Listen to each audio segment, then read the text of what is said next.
Hello, Mr. Jones here with AP Chemistry Notes, pages 92 and 93. So what we're looking at is first voltage. And when you think of voltage, just think of how much the electricity is being pushed or pumped through the wires. That's a good analogy to it. Standard just means the same thing it did a while ago when we did standard conditions for delta G and delta H, delta S. It means 1 molarity for anything dissolved in water, 1 atmosphere for any gases. And this one is just optional, this 25 degrees Celsius, but that's normal. That can change and you can still be considered standard conditions, but that's the usual. And to remind you, the symbol we use is the little circle, like right here. And so that little circle is called naught. And so we would say E naught. So the symbol is E for voltage. Sometimes you see V. The circle is meaning standard conditions, which I just went through right here. So what we're going to do is we're going to assign a voltage or a certain amount that the half reaction is pumping with. And we're going to focus just on half cells at first, and then we'll combine them. Our reference point is this reaction here. The reduction of H plus into H2 gas. This has been assigned a value of 0.000 volts. Now, because this half equation was chosen, if you look at the entire list, which I encourage you to do, like right now, get your book, open up to page 481, or it's also in the back of our lab manual. Should be the exact same page. I can't remember if I put the page from our book or if I put the one from the old AP exam, but there'll be a similar one. As soon as I'm done referencing it, take a look at it, and you'll see that some of the values are positive, some of the values are negative, and that's because we chose this arbitrary point of the reduction of H plus. And yeah, go ahead and pause this and take a look at that. Just see whatever you can notice from it, and we'll talk about it. And then come back here. Now, hopefully you looked at that page and you would have noticed that everything is reduction. So it's often referred to as the reduction chart. Or some similar version to that, because all the half equations are listed as reductions. Well, if you want to do the opposite, oxidation, here, just reverse the equation and reverse the sign on the voltage. So that's kind of similar to what we have been doing for a while. However, this is a big change right here. Ignore coefficients when it comes to voltage. This is going to feel very awkward.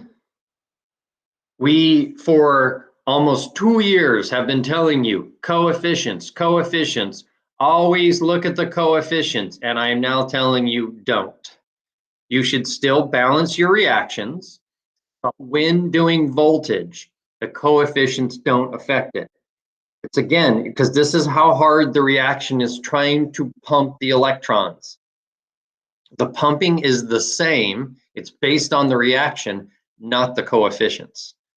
So, for example, if you look up a value on the reduction chart, let's just say that we looked up random half reaction and it had a value of, let's just do positive 0.242 volts. If you were to rewrite that half equation and you were to double all the coefficients, the voltage would still be positive 0.242 volts. It's going to feel weird, and this is the one time you ignore the coefficients. I mentioned this weird one. A lot of the half reactions are very obvious, like the one for hydrogen.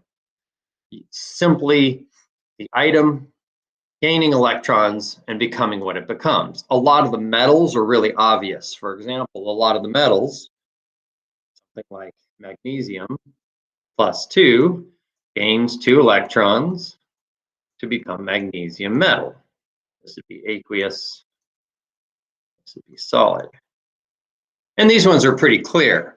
There's some weird ones, but I choose to only mention this oxygen one because it's oxygen. It's so important. It's one to be aware of. You won't find oxygen being reduced in a simple version. It is this more complicated one, so just be aware of that. I have some notes here, but both of these are mainly for myself, just so that I can remember where these are on certain charts and not on other charts, because I don't want to make a mistake and give students some sort of like test problem, assuming that they're there. I just need to know where they're at. So you don't need to worry about those notes. So what about the entire cell? In other words, what about both half equations combined, the reduction and the oxidation? Well, you simply just add the two up. Add up the voltage of your reduction half, add up the voltage of your oxidation half.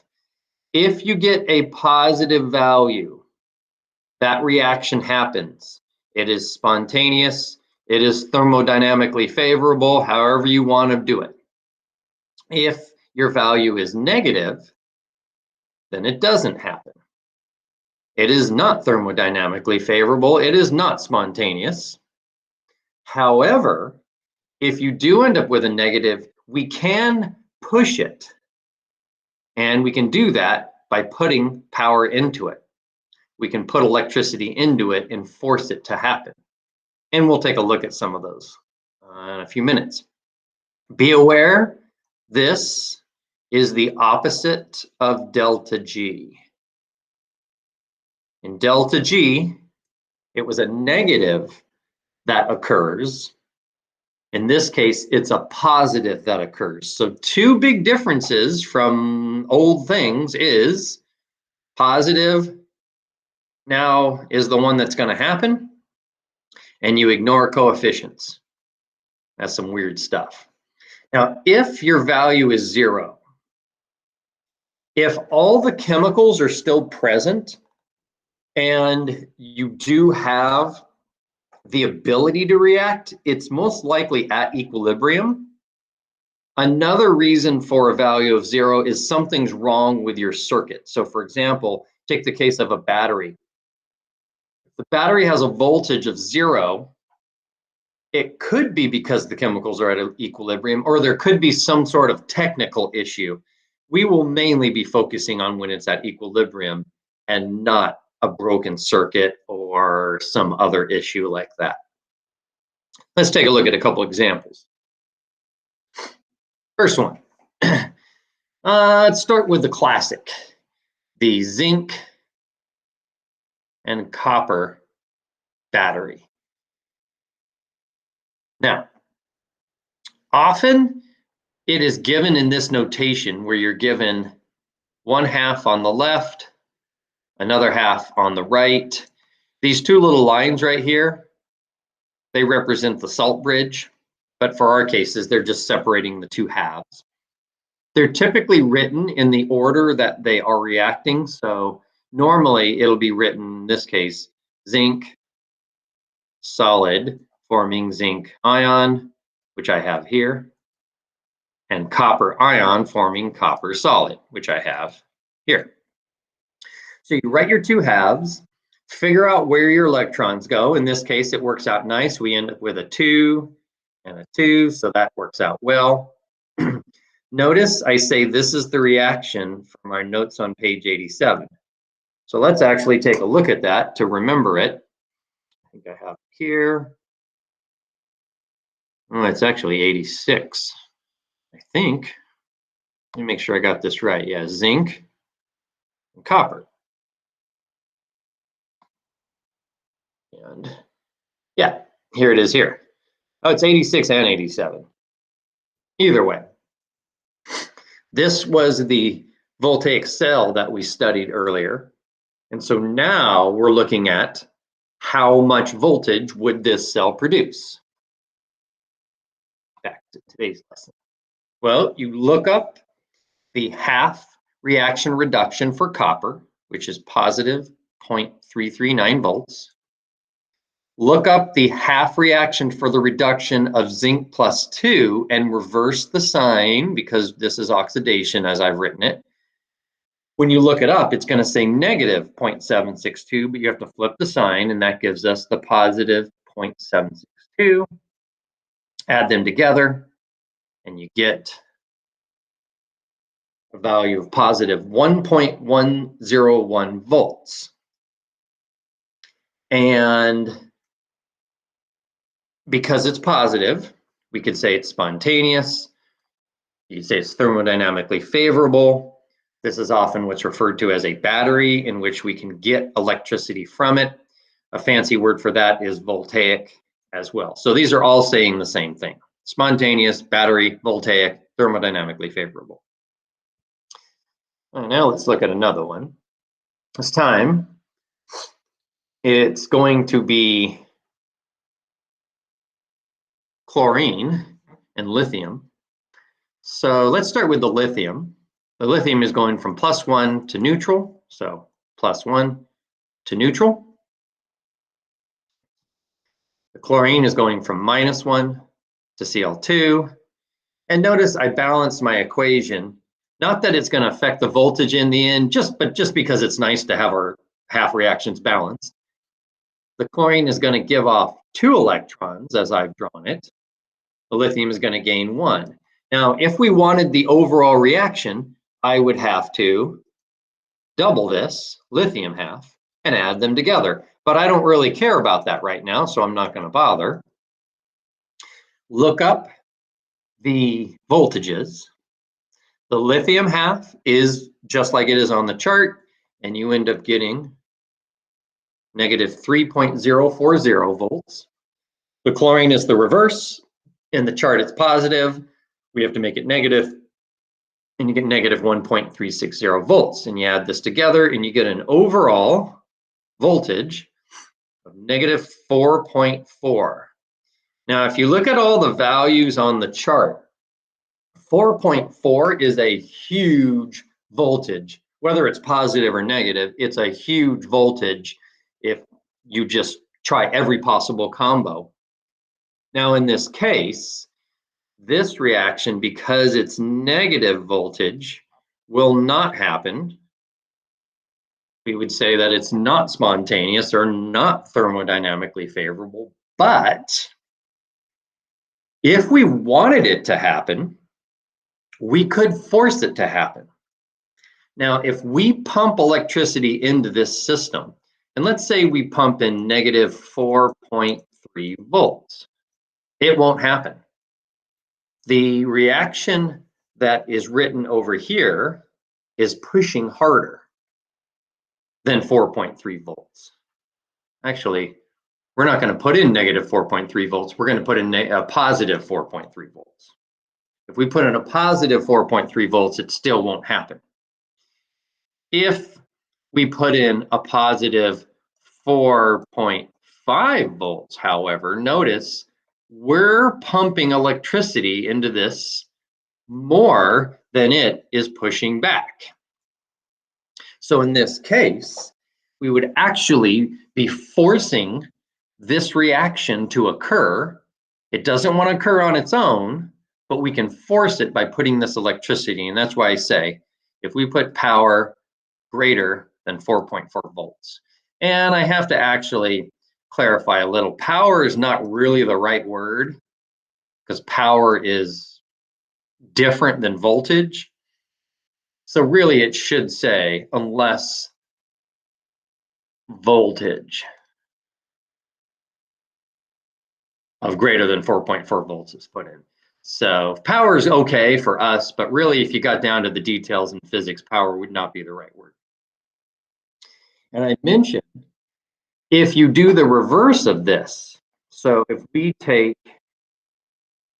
lithium solid and allow it to become lithium ions, and likewise, we take chlorine gas and allow it to become chlorine ions, like so. I'm trying to write here, but it's being a little bit of a issue. Now my electrons are here and my electrons are here. This would make an amazing battery because it would make a battery with a voltage of positive 4.4 volts. And that's a really good battery.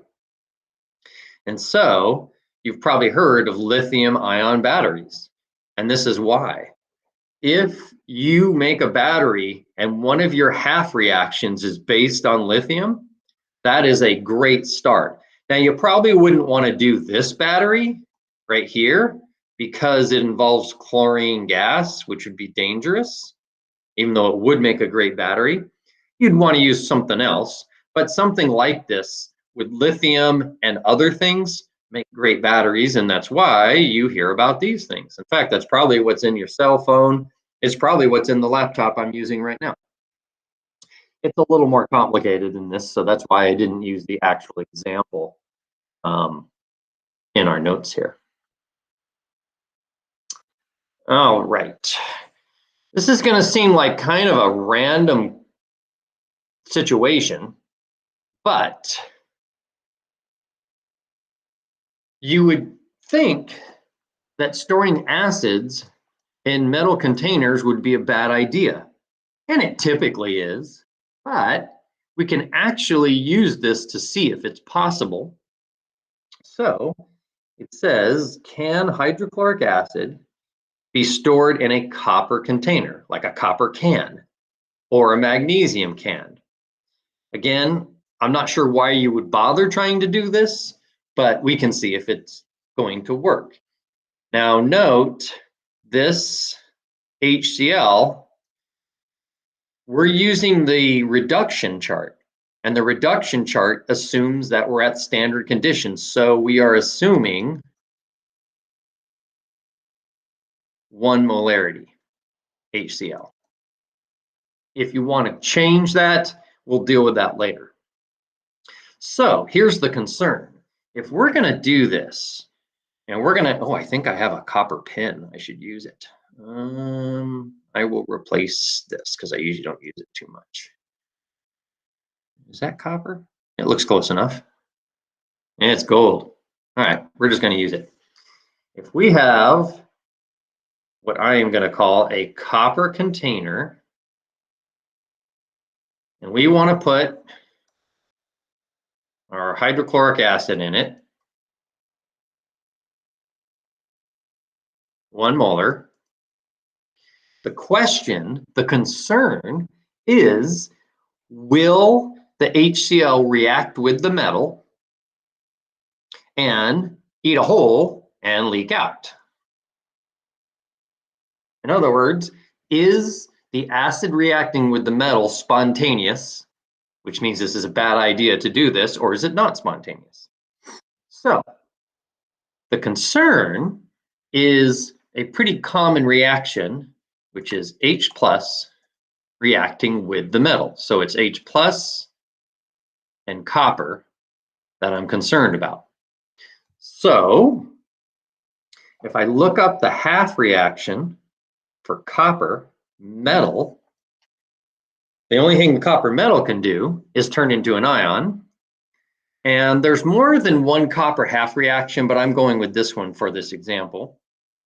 So copper solid forming copper plus 2 aqueous. This is the concern.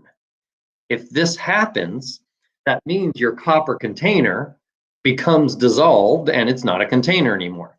So look this up on the chart.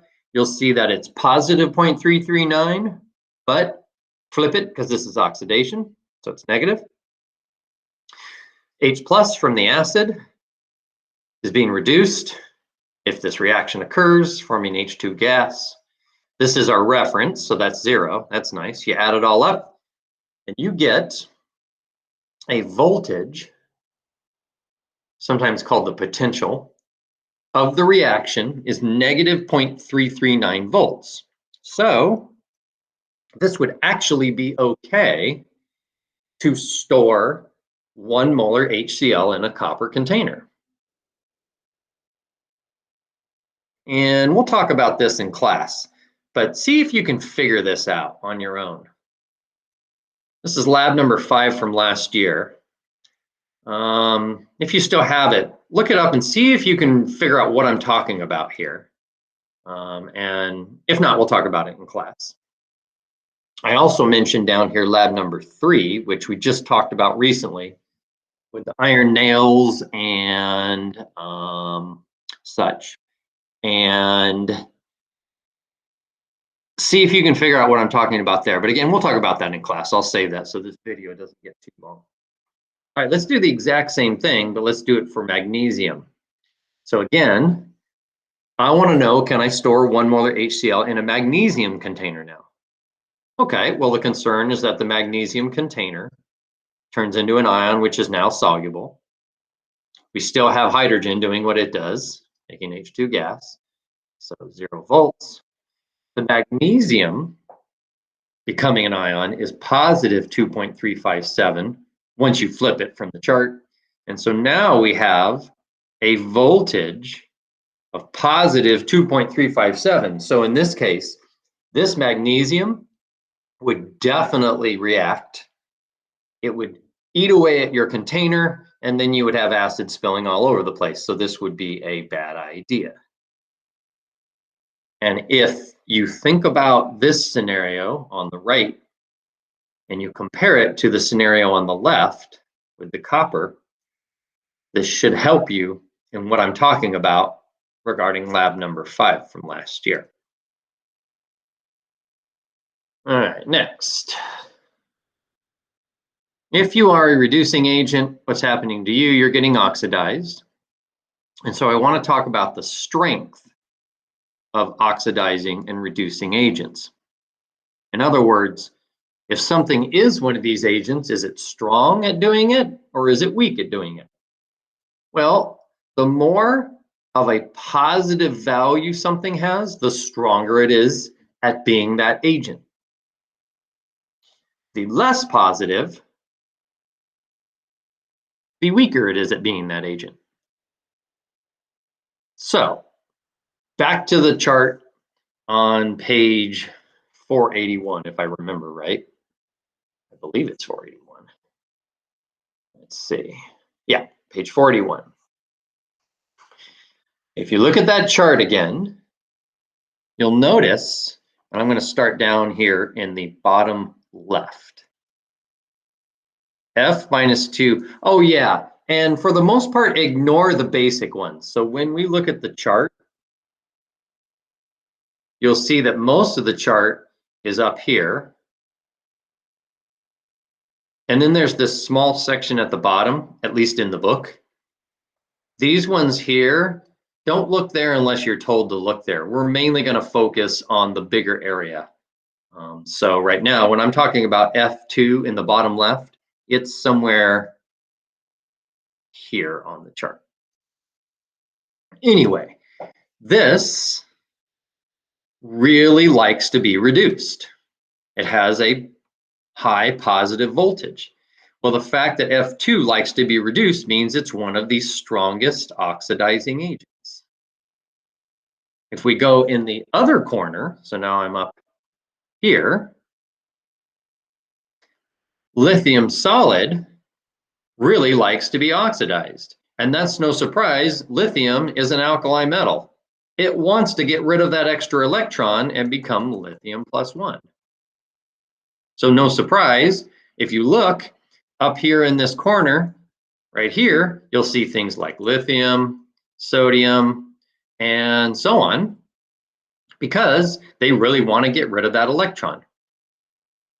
And of course, go the reverse of the reaction as written.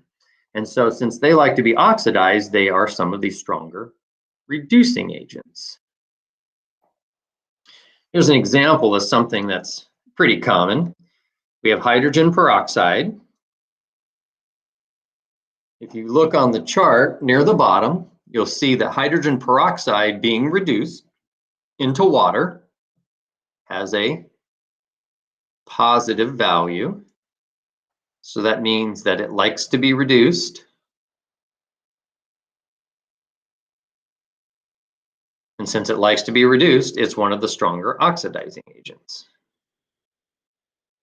It's one of the reasons why it's used in a lot of famous chemical demonstrations, is because it likes doing things like this.